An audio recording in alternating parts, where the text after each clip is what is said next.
Di momino sa 128 ka mga tao ang gidala sa ospital didto sa South Cotabato kagahapon human sila makasinati og pagsuka-suka, pagpanakit sa tiyan ug pagkalibanga human mikaon sa gituuhang makahilong bihon.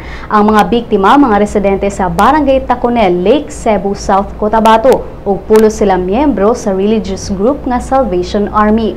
Sigon sa mga lokal nga opisyales sa maong lugar nga ang gikaon nga bihon sa mga biktima posibleng nadaot na o posibleng maukini ang hinungdan kung nganong nangasakit ang mga biktima. Matud ni Lake Cebu Mayor Antonio Fungan nga ang mga biktima nagsaulog sa ilang foundation anniversary ug bihon ang gipreparar alang sa ilang pagpaniudto. Gisulod lang kini og cellophane ug gipang apod-apod. Sigon sa mayor nga posibleng wala matarong og luto ang bihon o posibleng nakontamina kini dihang gisulod og cellophane ug nabantang sa kainit sa adlaw.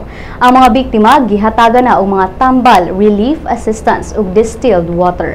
Ning pagbalita, padayon pang gisusi ang sample sa bihon aron mahibaw-an kung mao kini ang hinungdan sa pagkasakit sa mga biktima.